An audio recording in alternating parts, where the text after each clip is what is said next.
Now, the leadership of the Labour Party says it will not hesitate to seek protection from the courts as the conflict between the party and the Nigeria Labour Congress continues.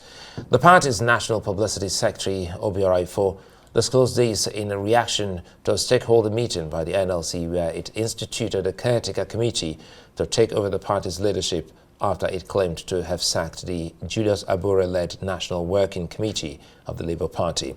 According to Ifo, the NLC lacks the power to convene such meetings, let alone take any decision which will have a binding effect on the legally constituted party leadership. Ifo is urging party supporters to remain calm as the Labour Party works to resolve the matter.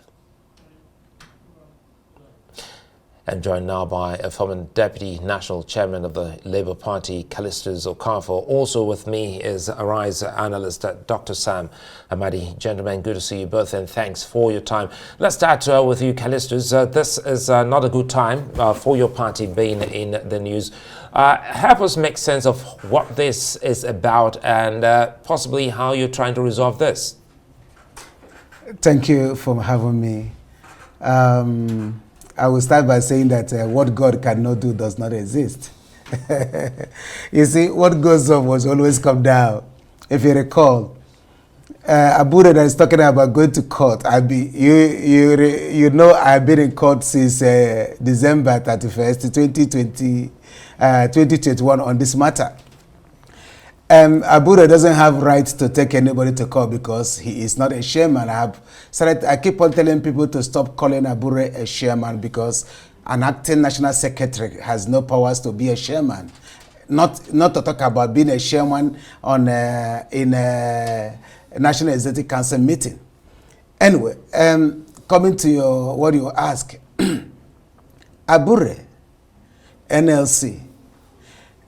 As you know, NLC court, Justice Kolawole of Federal High Court, in his wisdom in 2018, gave consent judgment on Labour Party. Who is the owner of Labour Party? What should happen in this matter? Because this matter is not a matter of today. It's a matter started since 2018. Now, NLC has come out as the people who are the owners of the party, who registered Labour Party for the betterment of Nigerian workers. They have come out to say, listen, at this point, we must make peace. What NLC is seeking is for peace. NLC is not taking Labour Party away because they can't run Labour Party. Now, yesterday we had stakeholders meeting. I hope you are conversant why this stakeholders meeting came about. Abure went to, as usual, like what happened in Akwanga. A.S. Salam, the late national chairman A.S. Salam, went to Akwanga. And according to them, they conducted national convention without state congresses, local government congresses, state congresses, then to convention. But they just went and organized a so-called convention that brought Abure as a national secretary, A.S. Salam continues as a national chairman. Now, that is exactly what Abure continues in illegality. Now, Abure from there went to Edo and made himself a chairman on a national executive council, where there were national vice chairman there. Abure manipulated all of them and became a substantive national chairman in National Executive Council. Is ahead of. Now, yesterday in a stakeholders meeting, I want to say thank you to NLC, especially to the NLC president, for his wisdom to bring everybody together through the political commission. I want to say thank you to Professor Ndubako, who anchored that stakeholders meeting. In that meeting, it was really the first time I see Labour Party coming together to become one. But having said this, this problem, like I said, started since 2018.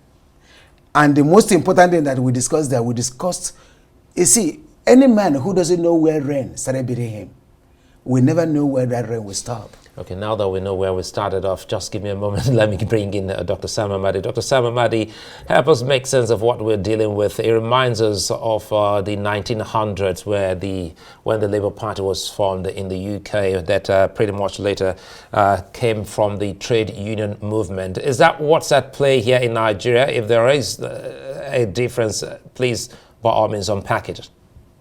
Well, thank you very much for having me. First, let's say that exactly what happened in the UK based on Beveridge report and the work of professors at LSE, Sidman and Beatrice Webb and Simon Webb. So the notion was to create a party that what they now call social democratic or welfarist.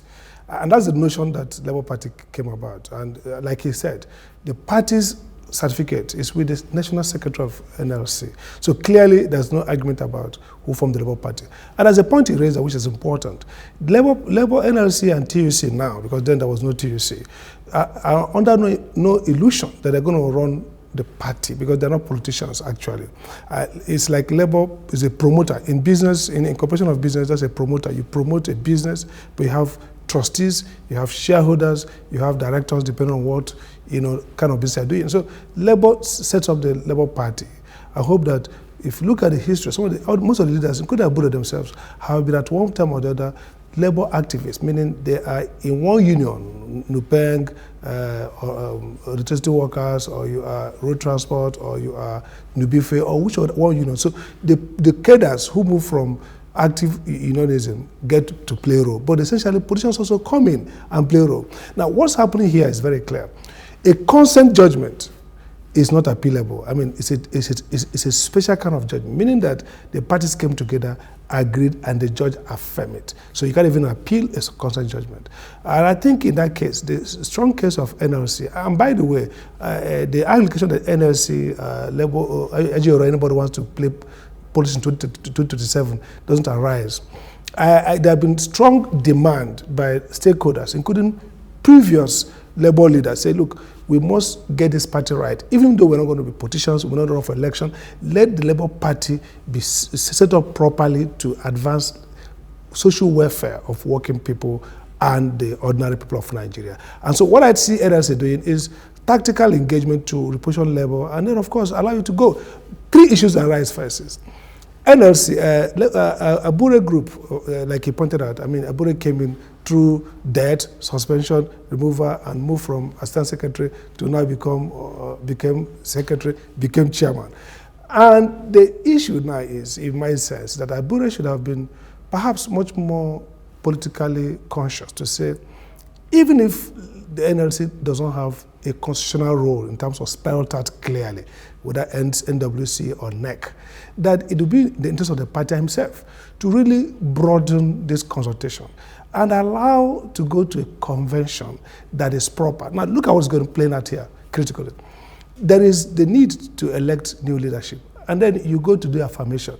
You didn't have delegates, so who went to NE? With the question somebody ask is, how do they select who went there? Is it just the NEC that went to affirm you? You have to create a process by which delegates can emerge to decide what next to do. So what I think is going to happen is that the Nigerian people look onto Labour for key role. Don't forget that before now, we had Labour, we had a governor from Labour, but it was epiphenomena. Labour was not central to the national conversation around political power. But today, Labour is arguably, perhaps, in terms of its feasibility, not necessarily in terms of offices occupied, maybe the main opposition, because its trajectory is a little bit different from the mainstream PDP APC. Okay. So it's in public interest to have Labour resemble what we saw in UK, what we saw in Sweden, with the Social Democratic Party. And Dr. Amadi, this is where I come in. Before I bring in Callistus, quickly, let's take this in the next minute. Let's start talking about some of the big concerns. You just talked about the Nigerian public, irrespective of party affiliation, the kind of following Labour has garnered so far. How do they resolve this without actually truncating the gains that the party has recorded so far? I think this is where political sagacity should come in. I mean, look, I've spoken with Abure several times, and I understand he has gone through a lot of crisis of legitimacy, crisis of allegations of corruption. I don't think he's as great as charged in many of the cases, but look at it this way. He might argue that, look, being NEC, they are the ones who will call a convention.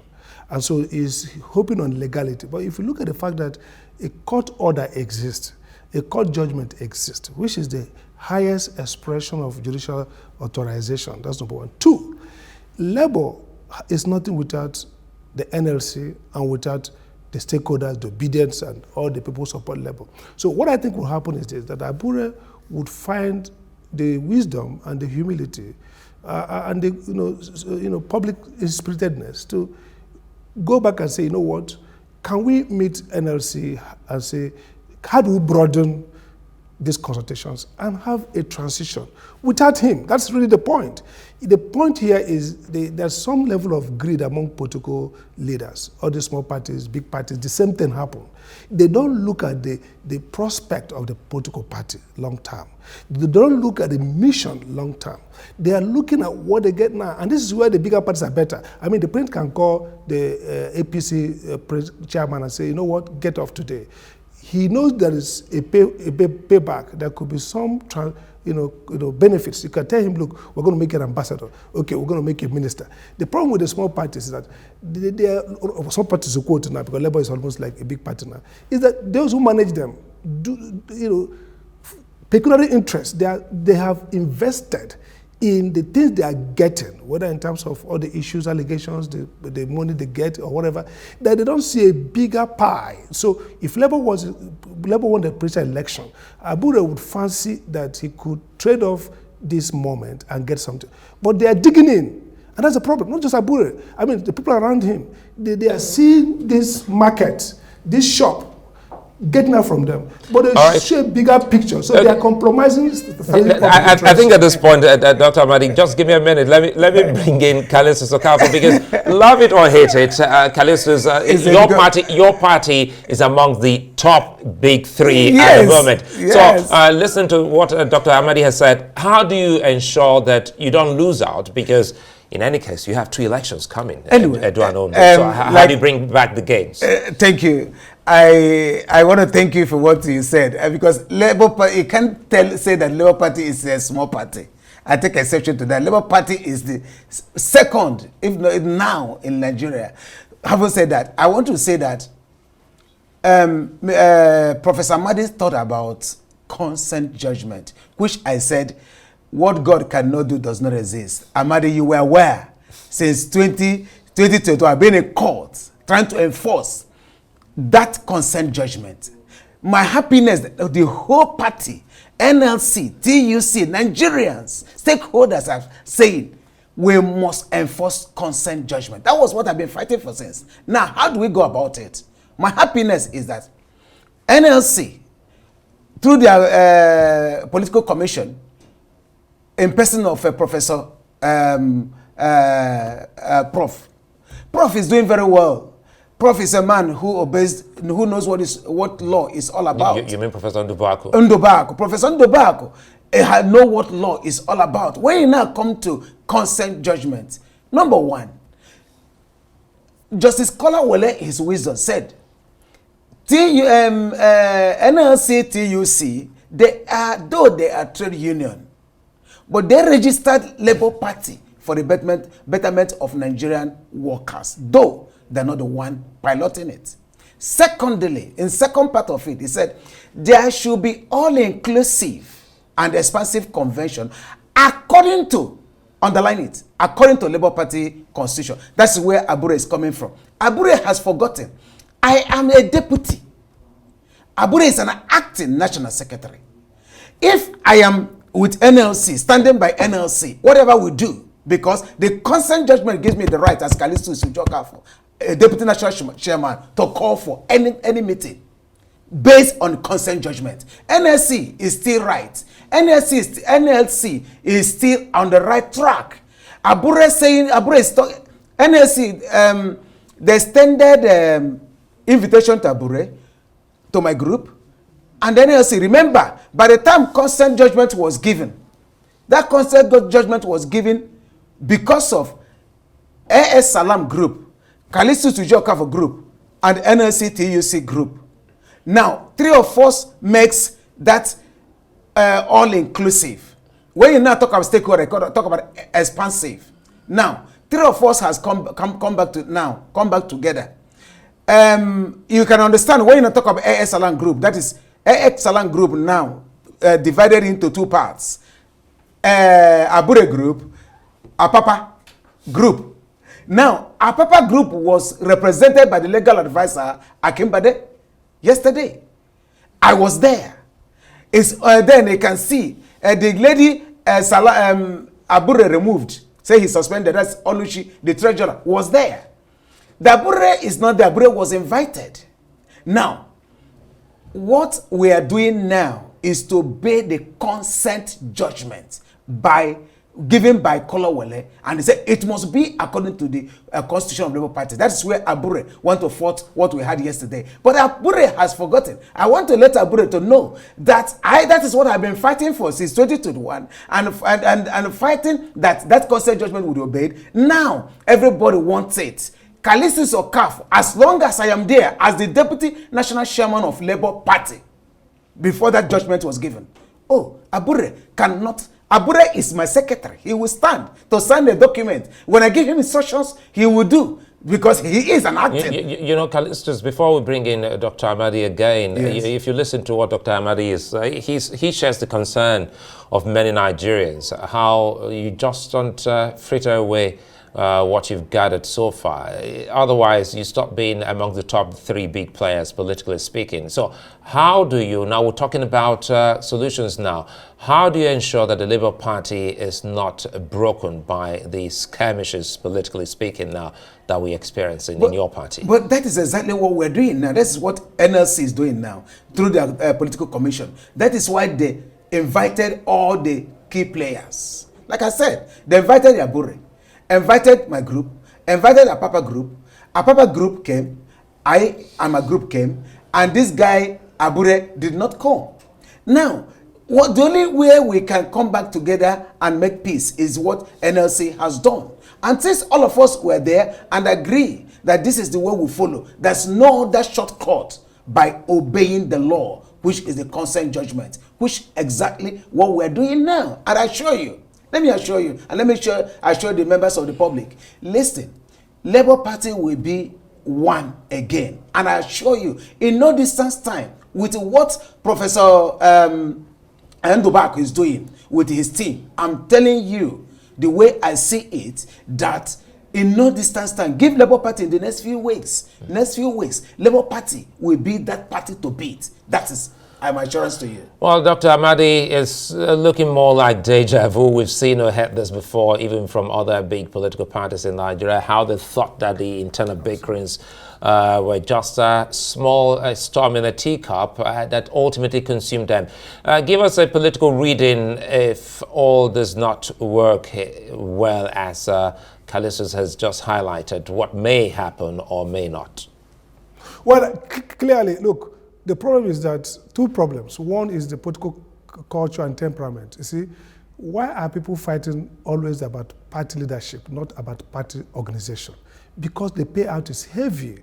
You're a chairman of a party or secretary, you sell tickets, you make money during off-season and general elections. That's what it's all about. Otherwise, there's nobody. Look, I've met Abure several times, and we have talked about how do you create a committee to fight for electoral reform. Many people believe that maybe Labour could have won the election if something didn't go wrong.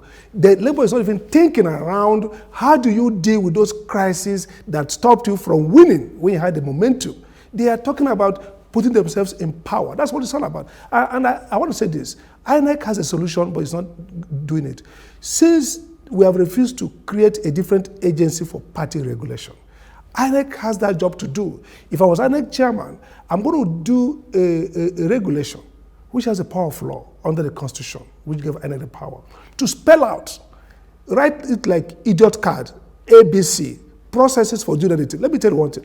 Democracy requires regulation in countries like Nigeria. Deep regulation. Don't say parties choose. No, the party constitution must meet certain requirements. Now, how do you consider yourself, even if you are NLC or you are Abure? A party is an association of people. The NLC set it up for the purpose of the people to be members, and you're going to elect leaders without even the members participating.